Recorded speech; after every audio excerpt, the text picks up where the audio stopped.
말씀드린 은총이 간사입니다. 오늘은 사무엘상 2장 12절부터 26절까지 말씀을 같이 보겠습니다.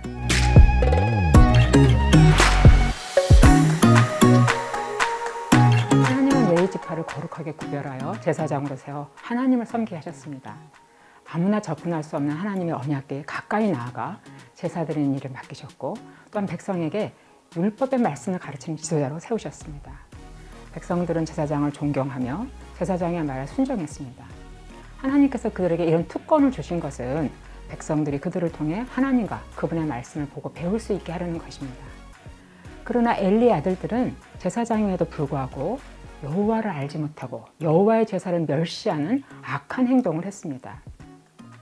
율법에서는 여러 제사에 바쳐진 제물 중에 일정 부분을 제사장에게 주도록 규정하고 있습니다.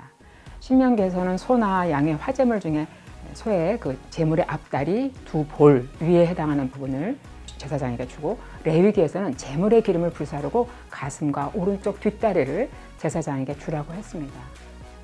그런데 엘리의 아들들은 사람들이 제사를 드리고 고기를 삶을 때 갈고리로 찔러 나오는 것은 무엇이든 사원에게 가져오게 했습니다. 더구나 희생 제물의 기름은 떼어내어 제단을 불살라야 했는데 사람들이 기름을 태우기도 전에 이들은 날고기를 내어내라고 했습니다.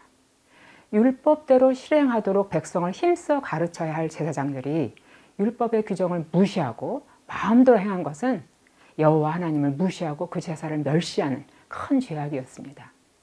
엘리의 아들들은 하나님을 무시하고 제사를 멸시하는 죄악뿐 아니라 회막문에서 봉사하는 여인들과 동침하는 악행을 저질렀습니다. 백성들로부터 이 일을 들은 엘리는 여호와께 범죄하지 말라고 아들들을 권면하지만 이들은 아버지의 말을 듣지 않습니다. 이들이 아버지의 말을 듣지 않는 것은 엘리가 늙은 후부터가 아닐 것입니다. 잠언 22장 6절에 어렸을 때 마땅히 행할 길을 가르치면 늙어서도 그 길을 떠나지 않는다 하는 말씀이 있습니다. 엘리는 아들들을 하나님보다 더 소중하게 여겼습니다. 그래서 이들이 어렸을 때 하나님의 말씀을 따라 선과 악이 무엇인지 분명하게 가르치고, 악을 행했을 때는 따끔하게 책망하며 바르게 행하도록 교정하지 않았던 것입니다. 이런 모습은 온과 수모와 슬픔 속에서 서운하여 낳은 아들을 젖을 떼자마자 약속대로 하나님께 섬기게 하려고 주저함없이 엘리에게 위탁하고 떠난 한나와 대조를 이룹니다. 부모의 태도는 자녀들에게 분명하게 드러납니다. 아이 사무엘은 자라면서 여호와 사람들에게 은총을 더욱 받았습니다. 잘못된 아이 뒤에는 부모의 잘못된 사랑과 잘못된 태도가 있습니다.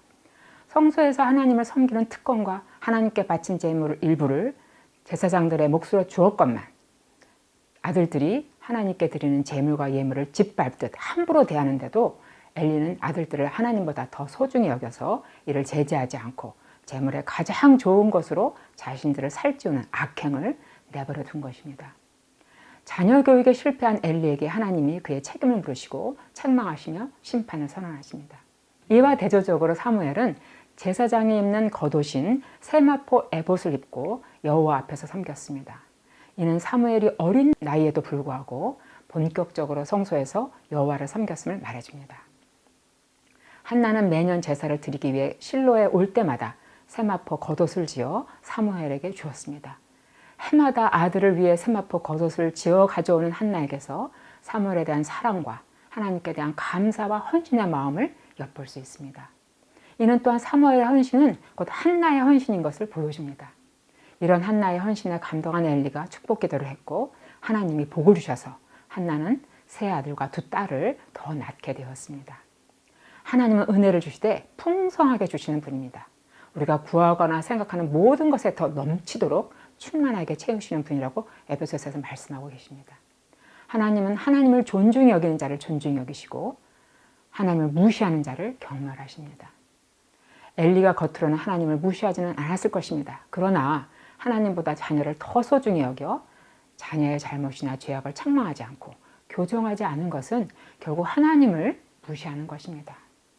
자녀 교육에 실패한 엘리는 심판을 당하고 그 자손들이 제사장 직분을 행하지 못하게 되었으나 기도의 여인 한나는 자신의 믿음과 헌신을 자녀에게 시며 하나님 앞에 귀한 일꾼으로 자라게 했습니다.